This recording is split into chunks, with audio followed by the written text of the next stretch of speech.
All right, welcome everybody to another Monday expert interview, and today is going to be a great day. We are traveling across the pond to the UK, or is it Lithuania, or is it Barbados? We're going to be all over the place today, but the one thing we are going to do, other than be all over the place today, is not be all over the place on our discussion. Today, we are going to be talking about the resistance to modular construction in the US and the UK. We're going to talk about the truth about reducing timelines and the need to overcome lingering perceptions of the post-war era. And we're going to talk about the impact of the shortage of materials.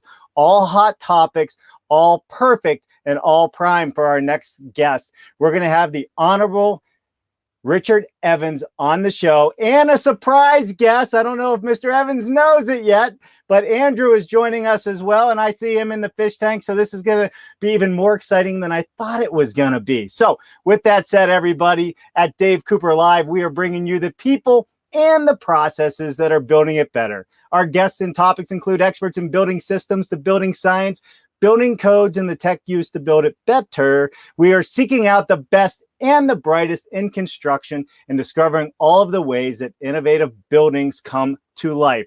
And we're going to do that right now. So without further ado, why don't we bring in Mr. Honorable Richard Evans. I love saying that. I've never got to say that before. How you doing, Richard? I love seeing you, Dave. You know, it's great to finally come onto your show, and greetings from Barbados at the moment, soon to be Lithuania, where I live. You know what? I love it. And you got a beautiful tan. You're looking good. Barbados should be a fun place to be. We got a lot to cover today, and I think we have a lot of hot topics. You've been in this industry for quite some time. You have a large following in this industry. You're doing amazing things with offsite construction, with lumber material, not only just in the UK, Lithuania, but globally. But before we hop into all of those things, and then we'll bring Andrew in here shortly as well, what I'd like you to do is tell us a little bit about yourself. In fact, we want to know everything about you from the moment you were born to this very moment in time. And do not leave out any of the good stuff from the hospitals, or we will call your mother. But you only got 2 minutes to do it. Go for it. No, that's great. Look, I was born in the United Kingdom in a very fine county called Hertfordshire. My background was printing, and I dipped into radio at the time as well, simultaneously. And more recently, we sold our company, which was a facilities management in printing. And you're thinking, well, what the hell's printing got to do with timber and substrates and sizes and client demands and collaboration? I think all businesses, the basis of businesses are similar. So I trained to be a printer, but I moved into construction in the last 10 years, helping developers to raise finance. And then more recently, got involved with Lithuania via their government, who said, you should come over to Lithuania. So I had no idea what I was coming into. And all of a sudden, it opened up my world to meet some of the finest offsite manufacturers in the world, from Latvia, Lithuania, Russia, Estonia, Malaysia, the list goes on. And having time to dip into the UK as well to see how their offsite manufacturing journey had progressed. So it's been a fantastic journey. I feel very privileged to have met some really good people and in the industry, and hoping that we can conquer. We're gonna, you know what we're gonna do? We're gonna conquer. We're gonna conquer the world on the benefits and values of offsite construction, modern methods of construction, why it is so pertinent that we start adopting this in our countries and our governments and elsewhere, if we're going to beat this affordable housing crisis that we're going through. So, but before we do that, we do have another guest. We weren't sure if he was going to make it, but this is awesome. Why don't we bring in Andrew Wilkinson to the show? Andrew, hey, thanks for joining us. How are you? I'm okay, thank you. Apologies for the delay, but I'm here. But you know what? That's all that matters, is you made it. And we're gonna have a great conversation today. So you heard the introduction. I know you were in the background there, Andrew. So I'll just ask, Richard, let's start with you first. What is the resistance to modular construction here in the United States and the United Kingdom, or any type of offsite construction modern method? Yeah, fundamentally, most people don't like change, and it's an education process without sounding patronising. Modern methods of construction is nothing new to both the States or the United Kingdom, and there have been some incredible projects that have happened. Unfortunately, there's a bad taste left in a lot of people's mouths since the Second World War. The quality, the insulation values, and everything else. So it's one of those things where, you know, sorry, I was put off there. A bit of noise in the background, not my end. It's one of those things where it's going to take some time. It's not going to happen overnight. And unfortunately, the numbers in the US and also the United Kingdom are scarily low if you compare them to Scandinavia. 45% of new housing is built using modern methods of construction. So sheer resistance is, I think, partly to do with bad experiences, is knowing who to partner with, collaboration-wise with delivery partners, which is absolutely critical. If you're delivering overseas or locally bred manufacturing, it's the actual installation process, which is really important, and aligning your teams. There's so many things that can go wrong, but with careful planning, working closely with local authorities, with your investors, with your offsite manufacturers, with your engineers, with your architects, it's a huge team. And if you've got the experience to do it, you've got the right people, then you should be okay. But people have had bad experiences for good reason. You know, this is a debate. This is not about coming on the show saying modular will answer the world's problems. There are many ways that you can build, from traditional through to a mix of hybrid solutions, which some people prefer. Yeah, no, for sure. You know, let's talk about building relationships and how this all comes together, right? Because is the adoption, you know, is it about collaboration? Is it about relationships? Is it a different way of thinking? Is it, you know, does it come down to us not being willing to change, Richard? Or all the above? Yeah, certainly all of the above. It's if you consider that, you know, there's not one solution that fits. So where do you get that solution from? So is it via your own country? Do you go down the route of creating pop-up factories on site? Do you ship in certain elements from different countries? So it really is about, I feel strongly about the word collaborative working and having those existing relationships. If you think about timber now, those that are getting the lion's share, depending on which country you deal with, I mean, certainly in countries like Russia, are those that have contractual arrangements that will pay more, for example, hence the reason why America is doing, you know, paying up to 377% more for their timber, whereas the UK is substantially lower, the poor relative, dare I say it. So it is about those relationships and not just getting on the phone last minute, because we've known offsite manufacturers for years. Andrew's been in the sector for over 30 years. So it's actually knowing those people already and having genuine relationships, which takes a lot of time and you can't rush it. It's the foundation of a good marriage, is getting to know each other and building the trust. And that happens in business as well. So yes, there is a lack of distinct education in some pockets, but then there's some really highly skilled people, both in America and the UK, that have done this and they've proven it. And there's some that have had bad experiences of it. So I can understand why. We need to take a balanced view. But yes, certainly modern methods are the way to go. Yeah, they definitely are. And Andrew, you know, we jumped right into it here, but I do want to ask you as well. Tell us a little bit about your background, Andrew. I know Richard just kind of said that you've been doing this for a while. You've been building relationships for a while and do these things. Give us a quick overview of your background, and then we're going to keep on going with this whole conversation. My background, David, is that I started my apprenticeship as a carpenter and went through the normal trade here as we do in the UK through the apprenticeship schemes. Then I went into management and got my HNC and ONC in offsite, management in construction. I worked with all big names in the early days, you know, from Wimpy's to John Lang's, then going through various, you know, different types of, you know, construction methods back in them days. But as I always say, you know, the timber frame methodology is, as your guys in the US call it, stick. And I was out in the USA with Lang's back in the 80s. And, you know, to me, at the end of the day, it's the procedures and what every country likes to take.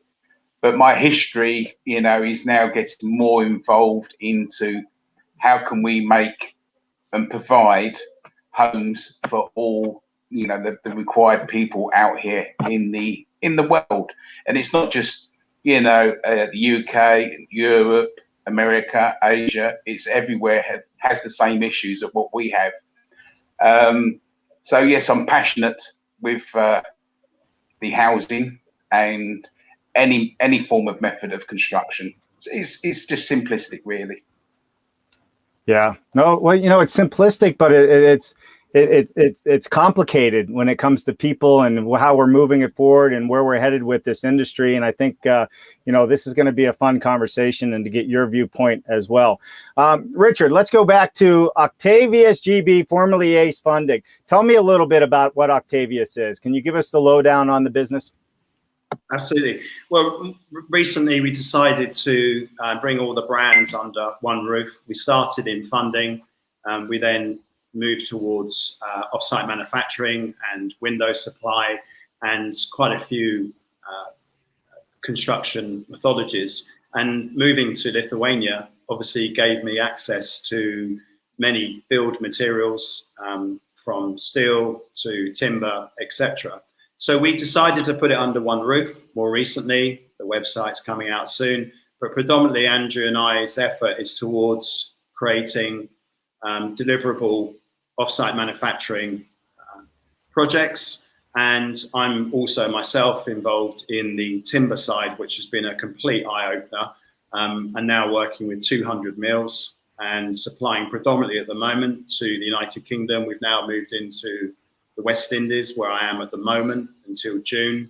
And it's really, I suppose, deliverable projects, products that we're bringing to the market, which is a wide range. It doesn't just include steel and wood. So we're thinking outside the box here, including hemp, all sorts of things. So it's, you know, we're very open, we're very transparent, and it's what's right for the job, really. And that's where we come from, is that we're not aligned to any chosen method, whether it be 3D volumetric, as I said previously. We're very open. Yeah, and you know, it's funny, you mentioned hemp and timber. Tell us a little bit about the timber and where you guys are with that. Well, the situation now, as we all know, and it even hit Bloomberg the other day, which is quite interesting, seeing it on the news. Saw that. I don't usually watch these American channels, to be honest. And so it's something that, you know, that's really interesting. I mean, I know at the forefront, I am at the forefront of it, dealing with the mills, and it's all about relationships. Yes, it's about the money, but is it really about the money? Because the price is the price at the end of the day. And either you come into the room or you don't. You have a decision as a merchant to trade. And the issue is in the UK is that they are paying probably up to 150, possibly more, euros per cubic meter less than the Americans are willing to. And you know the constraints, you know the history of the Cold War, and the fact that, for example, where we're leaning towards is Russia, which, as you know, 49% of the landmass is forestry and 20% of the world's timber exported, you know, is from Russia. And the quality is really good. And obviously you've got the issue with America and Canada with the tariffs and everything else. And that's for the experts to know that already. But from my point of view, we've got into timber really quickly. We started getting clients is not an issue, certainly not in the UK. In the West Indies, it's not an issue. It's getting the supply. And it's about relationships and working with government and how you approach it, because it's easy to upset a sawmill and with the wrong approach. And it's not just about the price, it's about the payment terms, which is where a lot of Russian mills will fall down on. A lot of Europeans and Americans are very nervous of Russian markets, sometimes for good reason, lack of delivery, or the delivery times are extended way beyond what was agreed. So Right. there's a variety of issues that, you know, for those timber experts that are tuned in now with the grading, but the upshot of it is the delivery, and it's the relationship, and it's trust. And trust is absolute paramount.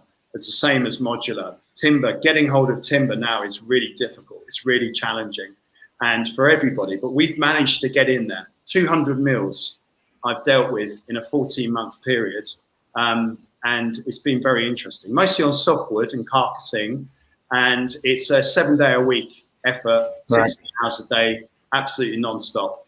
You know, of course, I'm doing it on the beach as well with this ridiculous suntan, but joking apart, it's constant on the phone, constant, which is exciting. But you know what? Things are going to change.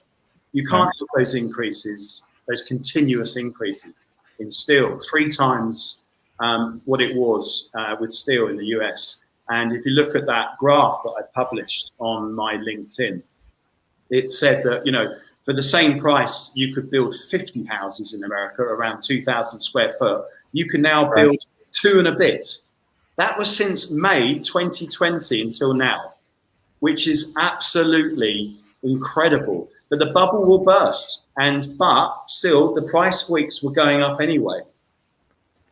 Well, they are going up. And I did look at that graph. And I think to simplify for those out there who have not seen that graph, if you were to take, say we built 20 homes last year or 2 years ago with the same amount of lumber, with that same at the same cost, you could only do 5 homes now. That was kind of the comparison you were showing in that. And I think that's, I mean, it really hit home. It makes it very easy to see that we are not getting anywhere close to solving this affordable housing crisis right now. In fact, we're making it harder on ourselves to even get there. So tell me, who are you guys working with in terms of clients? Can you tell us more about the projects you're working on, or where are you pivoting to right now? Well, our first projects were in Czech Republic and Norway, and now we're pushing on UK. We've recently picked up a installation contract with IKEA and Skanska. They've teamed together to create Bottle. And that's eventually to install around, you know, a few hundred, if not 1,000 homes, starting with Bristol. So that was an introduction we made via an offsite manufacturer who's looking for an installation partner in the UK. The offsite manufacturer is from Estonia. It's probably one of the best offsite manufacturers that in that region, certainly in the Baltic states, if not Europe. It's one of the best. There's a lot of good companies out there. Let's not forget that all over. So I just want to ask you, isn't Estonia, I mean, isn't it one of their major exports is offsite construction as a country as a whole? I mean, they're one of the largest in Europe, are they not? Pretty good on IT as well. Pretty good at IT as well? Yeah, I'd say so. There's a lot of startups, you know, Skype, for example. So from Estonia, the factories that I've been to are certainly very well equipped, very large, decades of use to building houses, 30 years since the independence came, true independence. So from our point of view, introducing that established, successful, proven offsite manufacturer responsible for building thousands of houses in the period it's a 3D volumetric steel frame factory that are now building in the United Kingdom, which is fantastic. So from our point of view, our role was to introduce, with Andrew's support, us working together as partners, is to facilitate the actual installation, which is a major thing. You know, it's all very well making fantastic offsite manufacturing, but to actually bring it over, ship it over, install it, work with local authorities, work with the contractors, which is where Andrew comes in. Andrew? Yes, thinking about what you know, what we're trying to say here is about the resourcement of the materials, and because of the pandemic last year and still into this year, has put on a lot of effect to all the materials from all the raw side of the industry. And not just that as well, it's affected the labour going to site. So in return of that, where the UK didn't shut down, you know, a majority of their sites, they kept working, kept distance and kept everything else going. But you had factories will provide the materials close down, you know, for the risk factor. So when that all starts to break and comes back again, you know, the factories have got to work overtime. Yeah. So that then puts up the cost of material because they've got to produce more to get it out. And it's the same thing as what we've, you know, what you've experienced in America with your wildfires in California, the pandemic. Yep. It's one of the main causes of the timber scenario. And then if you think where, you know, most of our timber and so forth, lumber as you guys call it, you know, is either from Europe or from Canada. You know, it's different really when you actually see the places where it all comes from. So I can understand the point of where what we're trying to do is make sure that we can deliver the quality as what's required by the client and everybody else. You know, from the end, from the beginning of putting the shovel in the ground to the end user. That is how important it is for us to make sure that we deliver. Sure. You know, I'm going to try and put this into a bow, everything we're talking about. We have the resistance of modular, right, in modern methods of construction. We now have a shortage of lumber, and lumber increases, at least, you know, in the United States, through the roof, up 397%, what have you. You're seeing the same thing in the UK. Other parts of the world aren't seeing that price increase that I know of, the same that we're seeing it. And you know, now we got an affordable housing crisis, you know, not only just even affordable, just even workforce housing. There's not enough out there.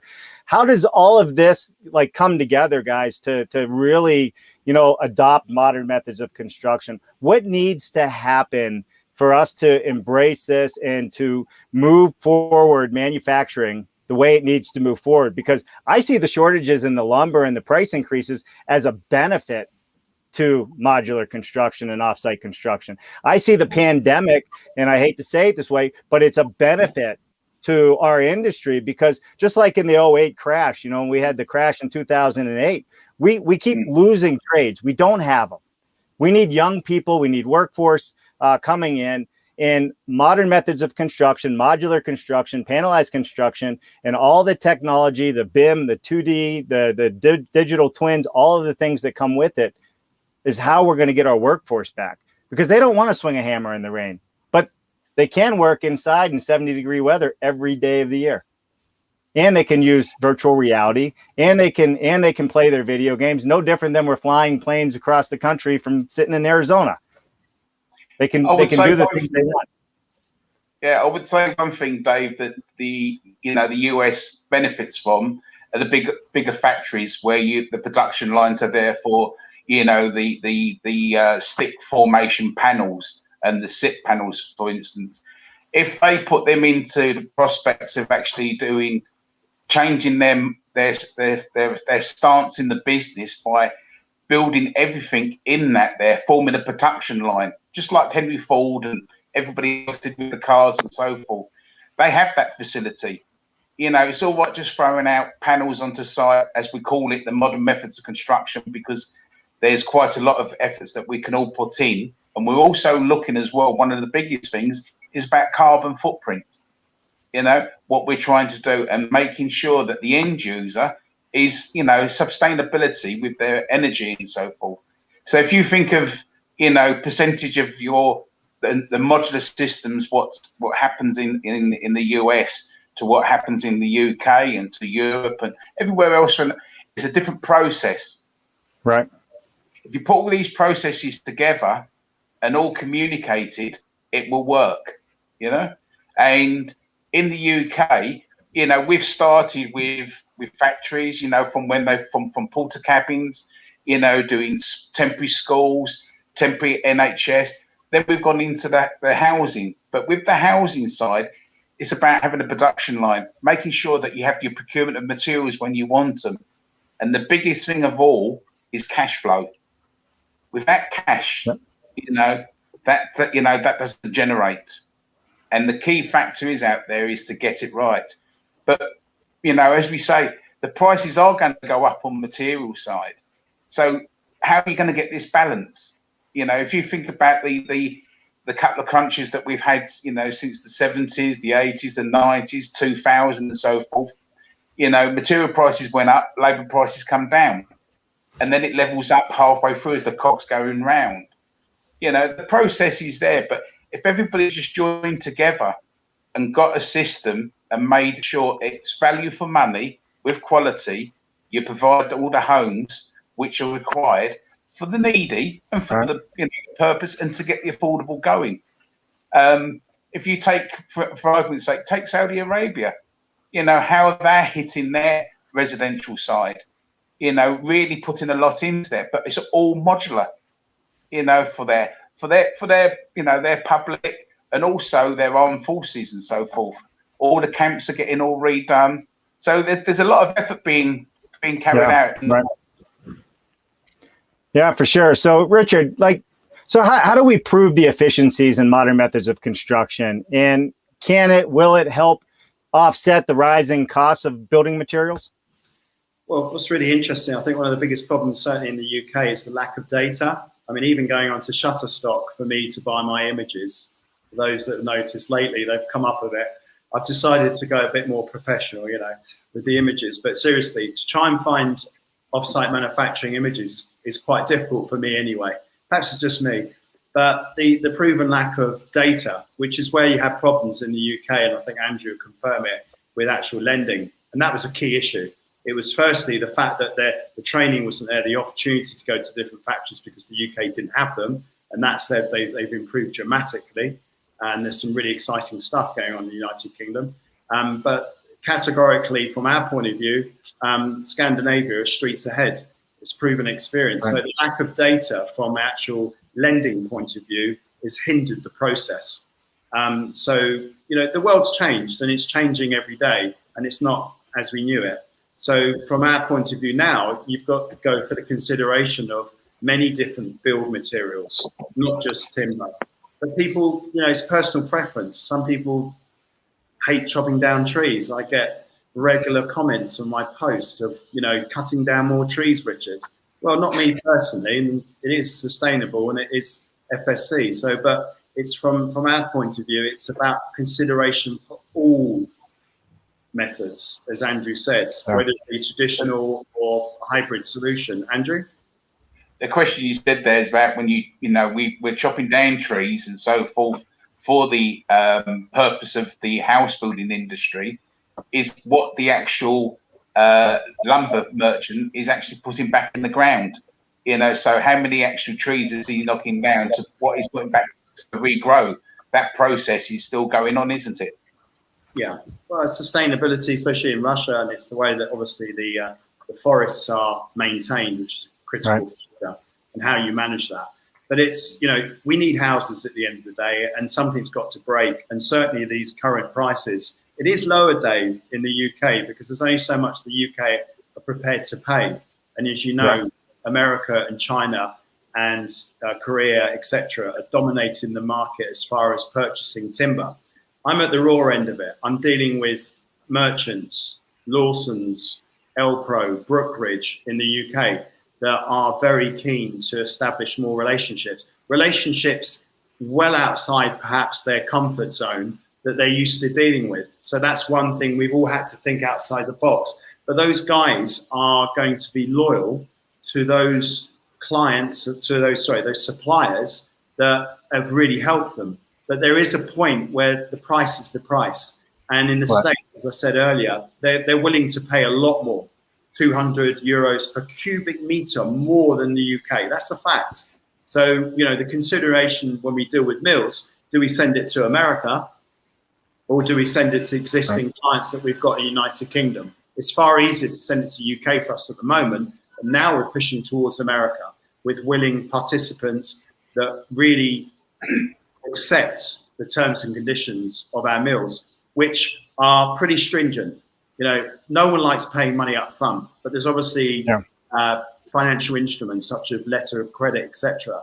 But, you know, the changes, I can tell you, in the last 6 months, and I'm pretty new in this, so 14 months dealing in lumber, have been incredible. You know, the stringent processes are slightly being relaxed, not dramatically, but slightly, of like, you know, that they're willing to risk more so. But so the emphasis shouldn't just be on timber. It should be on other methods of substrates, etc. I think you're going to get, there's going to be a lot of increase on all aggregate material which is required, because once one starts, everybody gets on that boat and it starts sailing. And then when you get that level, you know, normally every year we get a price increase on materials, roughly 2 to 5%, you know, at the beginning of each year in aggregate, plus mostly about, you know, halfway through the year. But I can see that going up and then coming back down again. But what we don't want to do is getting it bottomed out. We want it to get at a level basis to make sure that everybody, especially where people have priced contracts today at today's prices, you know, and then when they're starting to get their material, you can't go to the client, you know, and ask for more money because it's a fixed price contract. So you bought your material at a high rate, that's coming off your profit at the end of the day. So everybody's going to be very curious to see that, making sure that quality doesn't foul the material. So instead of getting this part of timber from this country, we've got something else. It's not got the gradings, everything else. This is the knock-on effect. You don't want that. We've got to keep it going at the steady pace. And I think everybody, you know, I'm not, you know, that's what's going round. Everybody's going to do the same process. And it's about managing what you've got at the end of the day. And like what Richard is saying, you know, getting the mills, getting the agreed cost and everything else. Everything needs money up front, you know, today to do something, because it's the way we're in, you know. And to build a factory costs money, you know. To put a pop-up factory on a site is another good way of, you know, reason to be doing things and getting, you know, like you said earlier on, all about labour, getting the labour back in, getting the youngsters back into the construction industry, you know, getting them to start at the bottom and working up and getting to the management levels, which is, you know, to me, that's what we've got to be pushing. It's not just about the prices of the material, it's about everything what we're all suffering with. So we've got to try and get this level pegging here. And I think that is crucial for everybody. Yeah, I agree. So, you know, and I also think, you know, people are tired of these high lumber costs, right? And there's a lot of people that are looking for that direct source, and the lumber's out there. It's in different parts of the country, you know, different parts of the country, different parts of the world, and people are sourcing that lumber and buying direct. You know, can existing builders pivot? Is it too expensive to change their process, or do we need more people starting from scratch? You know, retrofit is very intense to do in any process. So as we're moving this industry forward, and then we're going to go to comments after this. But can existing builders pivot to modern methods of construction, or is it too expensive right now? I think it depends, as I said earlier, on what their factory is and what they're actually bringing in. And I do think they can do that. And it would be great to see that everybody takes if we all learn from the leaf out the page of the book, and let's all go forward and work together, as Richard's saying, it's about, you know, communication. It's about making sure these partnerships go. You're going to get some really good deals, because, you know, it doesn't matter how quick you knock a tree down, or, you know, smelt some metal and to lightweight gauge steel and everything else to get it to where you want it to be. It's getting that level pegging and pricing, and getting the factories and getting the people there to manufacture and to fabricate the end product at the end of that. And I think that is, you know, really beneficial for everybody to do that. But again, everybody's got an opinion out there. Yeah. Oh, everybody has a lot of other things too, right? You know the saying, everybody's got an opinion. All right, listen, we're going to go to some comments, but when we come back, gentlemen, we want to talk about the truth about reducing timelines. Is there truth about modular construction reducing timelines? And Richard, you and I spoke about this. Where does that begin? Does that begin at the inception of the idea of doing modular? Does it begin at the job site? Does it begin in the factory? Hang in there. And guys, right now we are live on LinkedIn, YouTube, Facebook, and Twitch. Richard, do you know why we're live on Twitch? I have no idea, my friend. That's where the young people are. They're not coming to us, so we decided to go to them. It's a big gaming platform where they play all their virtual reality games, and we do have quite a few people joining from Twitch today. So if you're young, you're in this industry, is it the old Uncle Sam? We want you. Come, join us. Join us on this adventure. All right, let's go to questions next. All right, first question, Damien Stapleton. Hi, Jennifer, Dave, and guests. Greetings from Dublin, Ireland. Hey, what's happening, Damien? Thanks for joining us. Damien says, if prices retreat quickly over a short period of time, how will that affect WIP if lumber prices are locked in? WIP meaning work in progress. I read the questions because these don't show up on all the different platforms. Who wants to take it? Richard? I'm going to have to put my glasses on. I'm ever so sorry. I would, yeah, go on. No, you go for it, Andrew, go. Oh, you going, Andrew, go ahead. Yeah. Where the price is there over this short period of time, what I actually said earlier on, once you've signed a contract, you're locked into there. So the cost is actually with the contractor. So it's going to come off of his profit. So it's either that his procurement team's got to work getting a better deal for him at the rate that he's actually priced the job for. Which I think if everybody started doing that, it will bring the prices down. And that's the key thing. That's what we used to do years ago. So we've got to do it now. Yeah, I agree. All right. Thank you, Damien. Appreciate you tuning in from Ireland. Pedro Vieira, hello from Rio de Janeiro, Brazil. In Brazil, all materials for construction are at high prices: cement, wood, and steel. Thank you, Pedro, for tuning in. Love it. Henry Mickelberg, all the way from France. Within the EU, timber prices are being reasonably managed. How much impact do you think that the Paris Solidio 50% timber requirements for the Olympics and Brexit has affected prices? Who wants to go, Andrew or Richard? Richard? Well, hello, Henry. He's always contributing some really good stuff to my comments and debates. And this is a debate, by the way. It's and as you said, Dave, it's everyone's got an opinion. They're entitled to an opinion. And I mean, from our point of view, the Brexit, depending on which side of the fence you sit on, has been a real pain. To be honest, it's distracted our country, but it was a vote and it happened, and we have to deal with it. So I wouldn't know exactly how to answer that question, to be totally honest with you, but I'm sure it's going to have a serious impact to the way that we're trading. Yeah. Perfect, Henry. Thanks so much for the comment. All right, next question from YouTube. This is fascinating, informative debate. Thank you, guys. Well, thank you for joining us. Aramis Bradun, I know I'm royally messing that one up, so don't hold me to it. Aramis Bradunus, I'll get it. All right, I am young and I am joining here on YouTube. Is that okay? Absolutely. We want the young people. We need the young people. Thank you so much.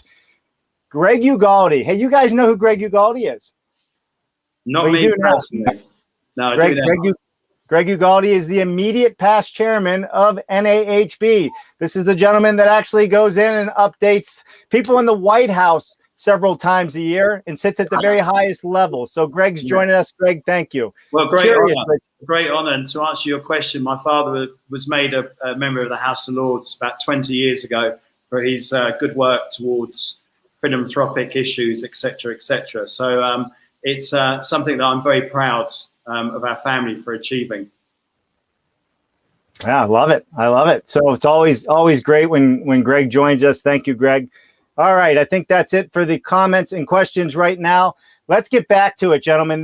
I'm going to throw a curveball of something in here because we've been talking about Brexit. We've been talking about financing, and then after this question, then I want to move into the truth about reducing timelines.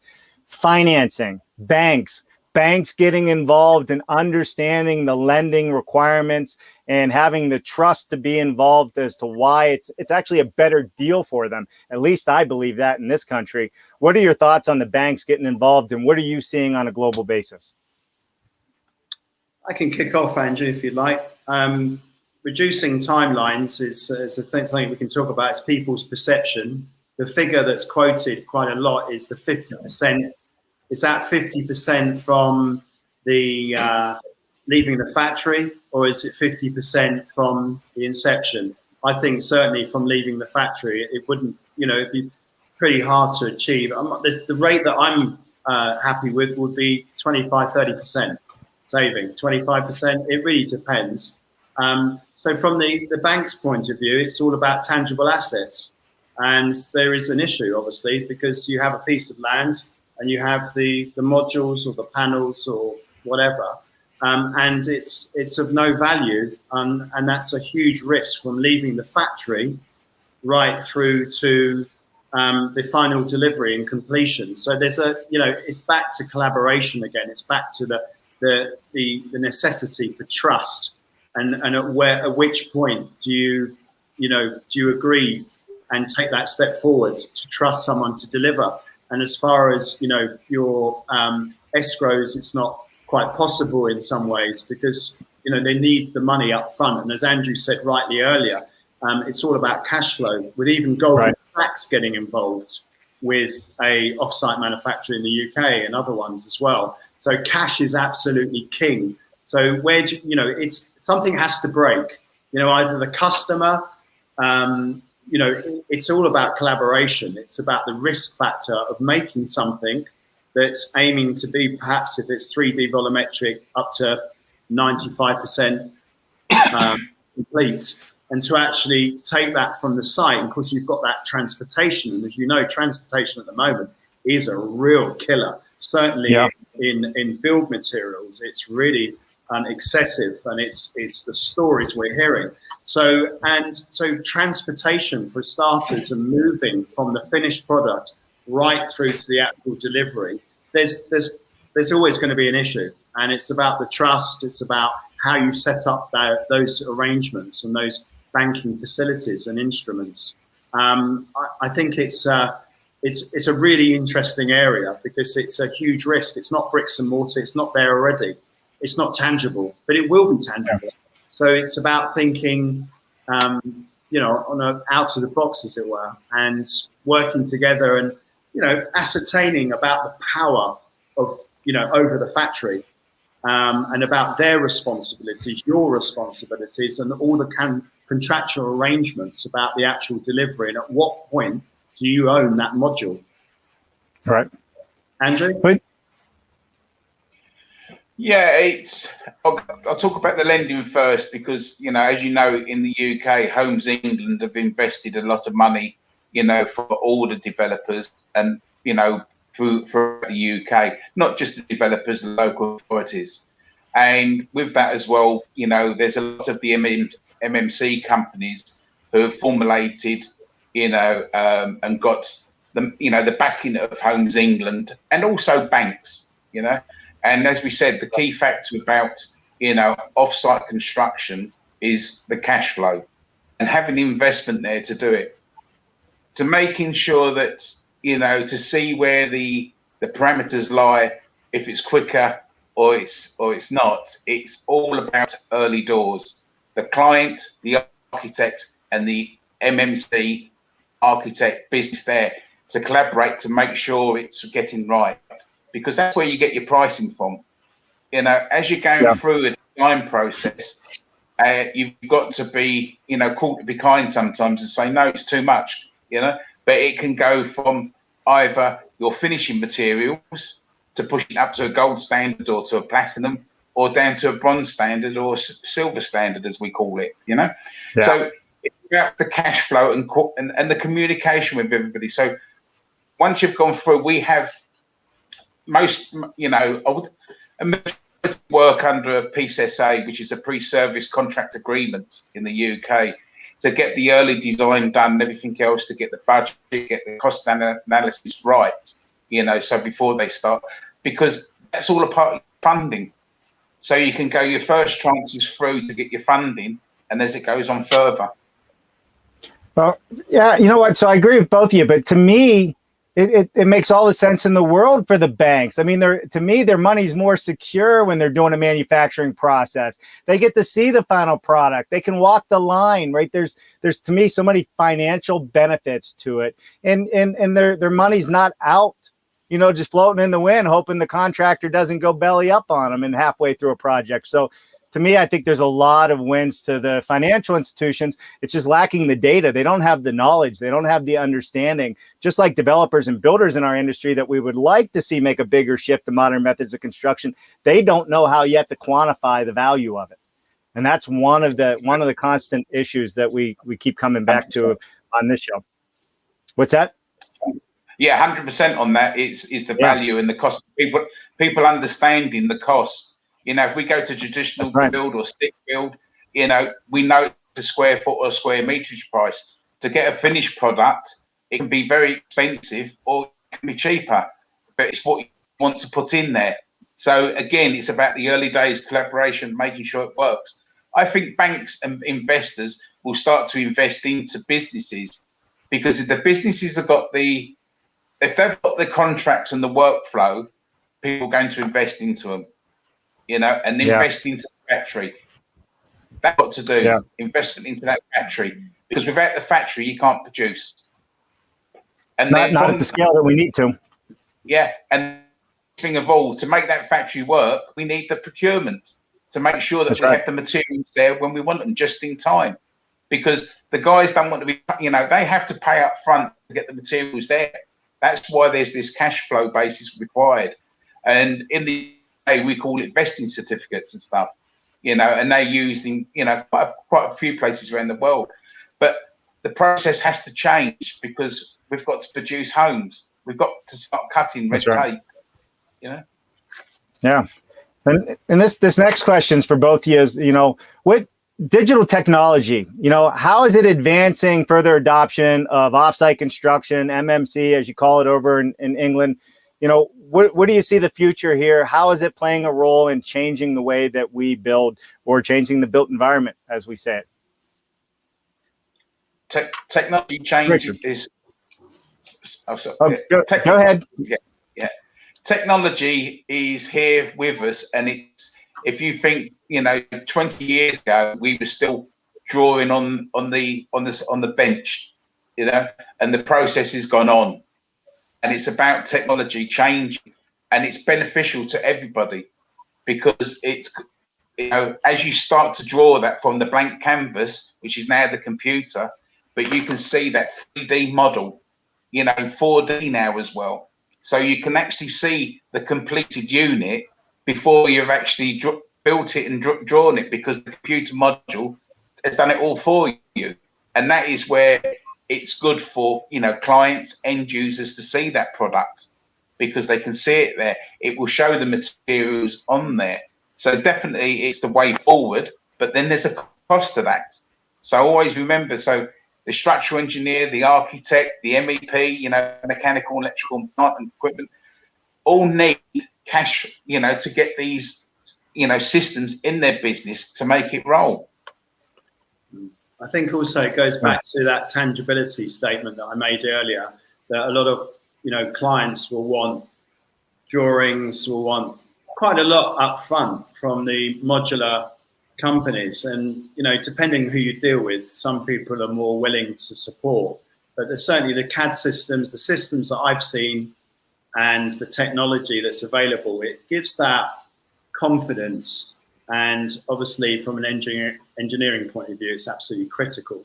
But it's always good to see when you go, that's, to me, that's apart from walking into a factory, which some are pretty much the same, different levels. I like to go behind the scenes and meet the engineers, the people that are doing those critical parts, which is really, really interesting. And also introducing clients, skilled offsite developers that have been in the business for a long time, to challenge in a healthy way the overseas or the UK-based offsite manufacturers. So CAD systems, all these systems, really useful. You know, that all the stuff that they can do is incredible. I come from a print background, so technology, always at the forefront of technology, is so important. And really, I suppose the overall theme here is about, it's not just about homes, it's about people. It's about putting training programs together, genuine apprenticeships for young people, because, you know, many people really want to be outside in the cold and the wet, and as you said, you know, they'd rather be inside, Dave. But really it's to get young people back into the sector, and what is an extremely dynamic sector.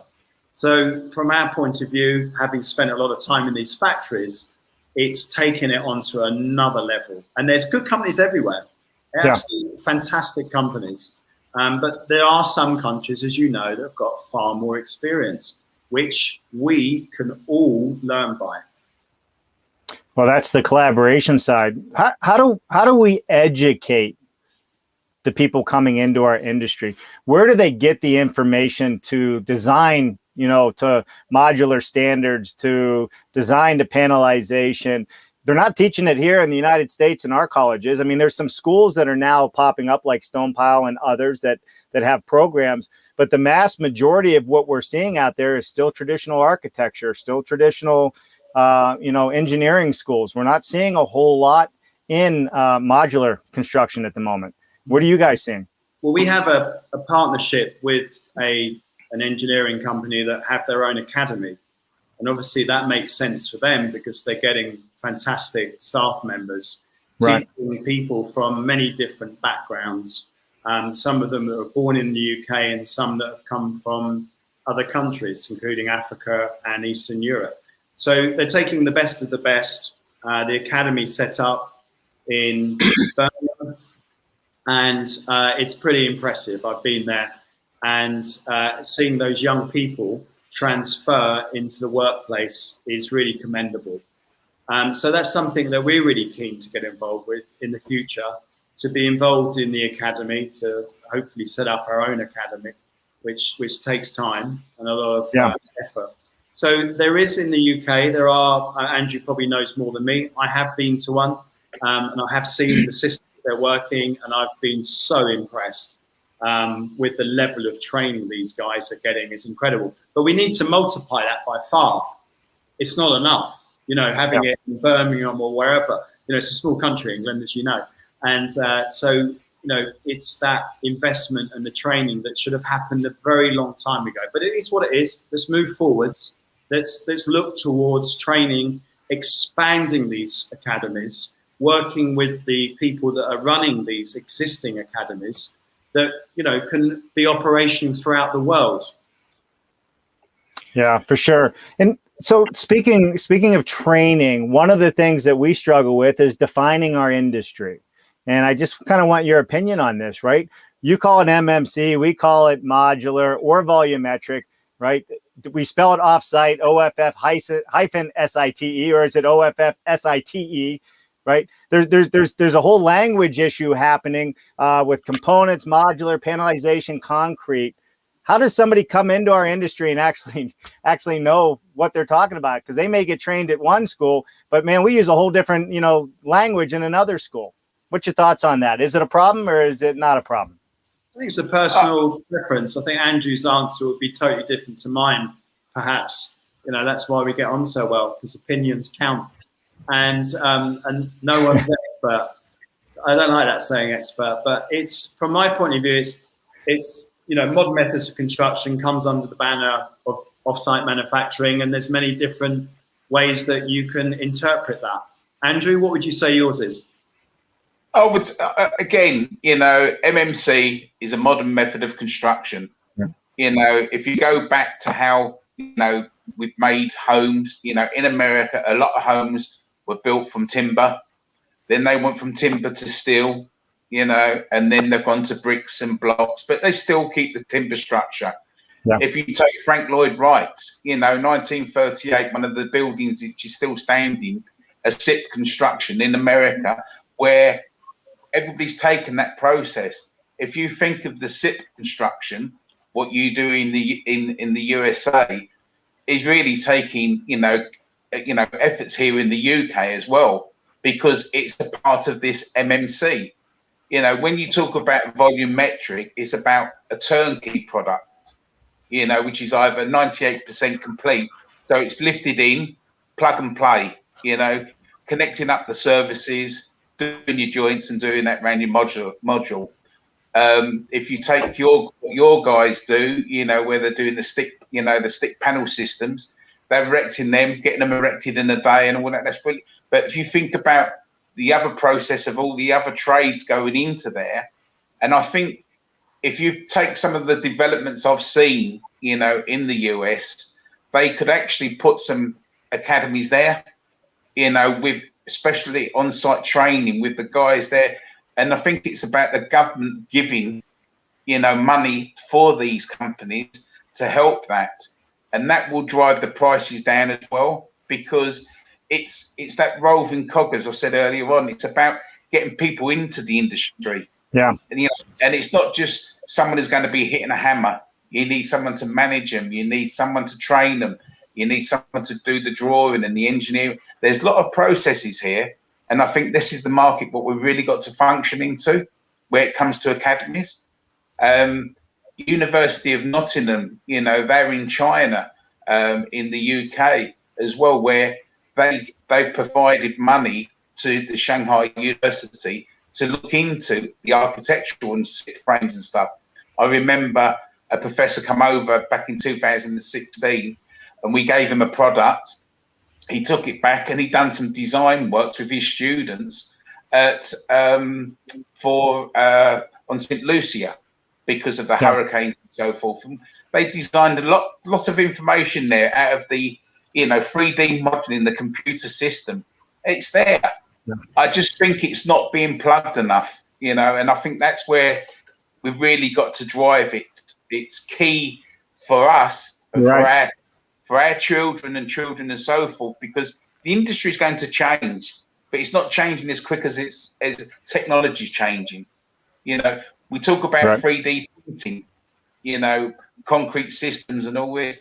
Well, that's been about since 2010, 2000. We've been talking about it because that was another one of these methods to get us to deliver more homes, but it's just sunk back because it was too costly at the time.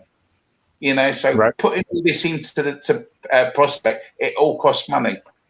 So, yeah, no, it does. You know, we need to combine the carnal knowledge of today's workforce with the construction tech that the next generation will help teach us. And I think that's one of the areas where we're going to start succeeding. But you're absolutely right. But modular's been around forever too, right? Look, you know, and panelized construction all the way back to Sears and Roebuck, you know, that we had in this country is after World War I and World War II, I think it was. So it has been moving in that way. So we got another question from the audience. Let's go to that, and then we're going to come back and wrap it up. Can you guys believe it's been an hour already? Time flies when you're having fun.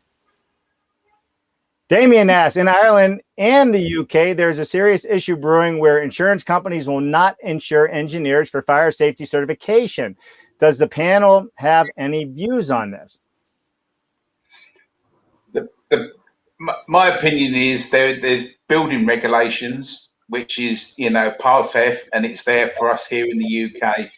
And we have to, you know, everybody has got to make sure that whatever we put into design, it's safe and it fits the purpose of what it's been constructed for.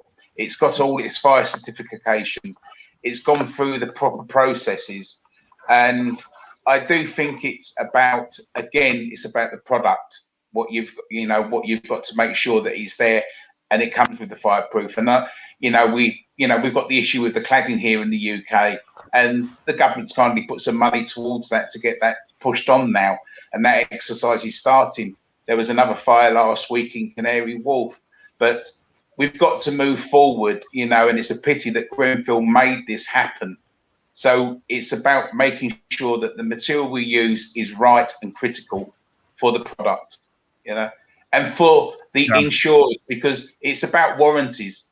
If you haven't got a product there which is not warranted, how can you insure it? Yeah, for sure. Damien, thank you so much for the question. All right, everybody listening, financing, digital tech, just-in-time procurement. Do we need these relationships to evolve to drive further adoption of MMC? Richard, take that one. Well, but firstly, Dave, thanks for allowing us to go over your hour. Hey, I know. It's okay. I love you guys, man. I'm working on my accent so I can fit in. Oh, really? Ours are quite illuminating, but no, we really do appreciate it. and it's been a really good session. I think that, look, you know, this is a debate. This is an ongoing debate, and we're always open to ideas. It's not about who's right, who's wrong, and the key missing factor in all of this is the lack of collaboration. And we are human after all. And I do think with the COVID, there I mentioned that word, has actually come up with some major benefits to creating collaborative agreements. So from my perspective, I think the overall message that I want to portray is the fact that we need to keep talking, we need to start promoting, we need to start engaging, training, investing, and it's all come a little bit too late, to put it mildly, and we need to work together as a team. And you know, there's some fantastic companies out there worldwide that are doing some great projects, and considering that America and the UK, we really are way behind the times, and we need to catch up. You know, that's my overall impression of the whole discussion, really. Andrew? It's the future, not the past. It's the future. We've got to think in front now. The pandemic has helped us to slow down and to get all our ducks in a line to make sure that we can deliver for the future. And what we've done in the future, we're not reinventing the wheel. It's already there. It's making sure the collaboration actually joins together. And that's the key factor here, guys. Forget about the past. The past is history. We like looking at history. That's right. Let's get to the future and get this moving. You know, we've got to get it moving, and everywhere possible, build homes. As Boris says, build, build, build. That's what we've got to do. And it's just the same in the United States. Please, Joe Biden, build, build, build. That's what you've got to do. With that, you get everything building. You get the money in there. Investment will be there. You know. Yeah, I agree. Hey, listen, you don't. So what's that, Andrew? Yeah, as we say in the UK, bricks and mortar is money. It's investment. It's worldwide. Please do it. Yeah, for sure. Hey, listen, we don't drive our cars looking through the back rear view mirror, right? We look out the front windshield when we drive. We need to be doing the same thing here. I got to say it, and then I'm going to wrap up with my comments here. I'm tired of being in last place. I tell everybody we should be the Tesla. This industry should be the Tesla. Now, I love Teslas, and I love what they're doing. You know, Elon Musk is really pushing the envelope, like him or not. But we should be. Everybody lives in a house. Not everybody lives in a car, right? And then there's millions that don't live in a house because they can't afford it. And they can't afford a car either. So we need to be driving more houses. We need to be looking out the front windshield. We need the factories to get on board. We need the banks to get on board. We need the local governments to support us, right? And I don't even mean support us by mandate and regulation. I mean the local government should be the ones driving the way forward with all of their builds. Show us it's better. Show us a better way. I know everybody out there would love to have a government that builds with no change orders, right? Because that's taxpayers' dollars. We don't need more change orders. We can do that with modular construction. So Amy Marks of Autodesk speaks of the ecosystem of the built environment and that we need these stakeholders, these cross-functional partners to help in this evolution. It's not just the construction industry. The supply chain is not just about the building materials. Any parting thoughts on this, gentlemen? Well, that's a good one, right? It's very good. I'll tell you, it's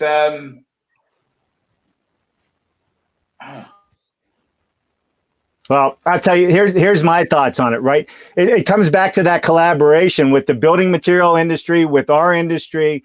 You know, everybody raising prices, jacking pricing, making it hard to get material, making it hard to get steel is not helping the industry. It's helping, in my opinion, themselves. And I think, you know, this whole ecosystem needs to collaborate and come together and work as one for us to really drive change and make change. And I think as a industry, the construction industry, we love to collaborate. We love to talk about things. We love to talk about what the future could look like, right?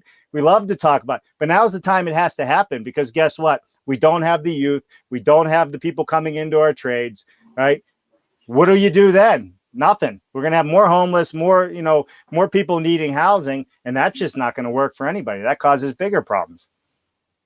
the question then to everybody who's listening would be, in my eyes, yeah, a percentage from every business, you know, which provides from raw materials to the end use, you know, for electricity, for gas or water, stakeholders, to put a percent of their profit into a pot for training for the future worldwide. Yeah. You know, we're talking about carbon footprint for everybody worldwide. That costs money. And to change, you know, plant and equipment to get into this green, right, and what we're all trying to do worldwide. Well, why doesn't the world think about doing that? You know, every business puts something into a little pot. That pot builds up so we can keep the training of the industry going forward, the technology. That's, you know, to me, that's where we should be heading for the future. Yeah. Yeah, I agree. You know, I think, you know, our youth are so important and where we're headed and what we're doing. I look at our industry. I always look at our industry and compare it to the pharmaceutical industry. Let's get the consumers to ask for it. We can't get out of our own way, but I guarantee if the consumers start asking for a better product and they start pushing for it, just like the doctor says, hey, go to your, you know, ask your doctor for this, you know, there's a whole perception that we got to get through as well. And I think we have a marketing issue and we have the lack of training in our built environment. Gentlemen, any parting words for us today? What's your one thing, Richard?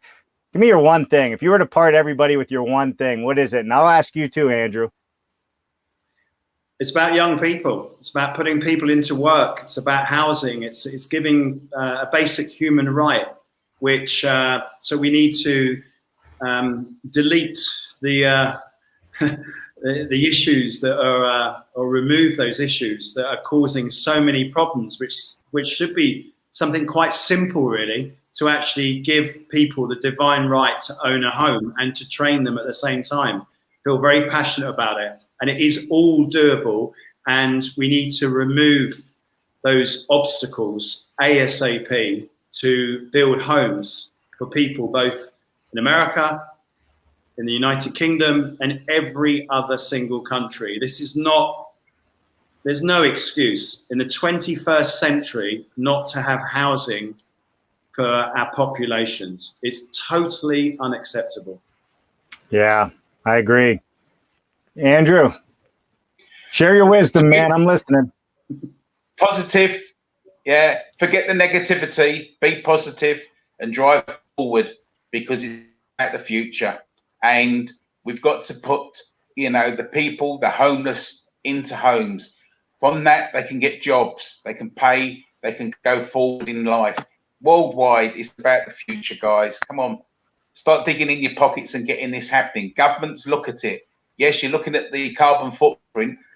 Dig into the housing needs. Make it happen. Make these academies happen. Yeah, I agree. Awesome. Listen, gentlemen, we are going to be live again on Wednesday, 1 o'clock for our product spotlight. We're going to talk about how we power houses differently than how we power them today. So put it on the calendar. And then we have a special show Thursday in conjunction with NAHB and the student chapters.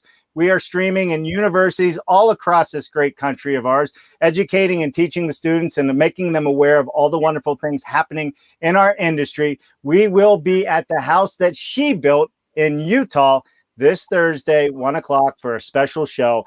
All women architects, designers, and builders came together to build a highly innovative house, and we're looking forward to showcasing that. And then the following week, we will be in Idaho. I had to think of the state. I'm getting confused with all this traveling. At Autoval with Rick Murdoch, and we are going to be showcasing the inside of a 400,000 square foot automated home building manufacturing facility. So make sure to put all that on your calendar. And as always, we will see you Friday with Mark Bare Naked Willie for BS Friday, Building Science Friday, where we do nothing but talk about the building science, passive house, building greener. You guys mentioned carbon footprint. We don't call it a carbon footprint on BS Friday. We call it a carbon disaster. So, all right, everybody. With that said, thank you so much for tuning in today. Andrew and Richard, you guys hang tight right there. I'll come back to you after the outro and we'll wrap up. And to everybody else out there, we really appreciate you. Keep spreading the word. Hit that like and share button one more time. We'll see you next time. Bye now.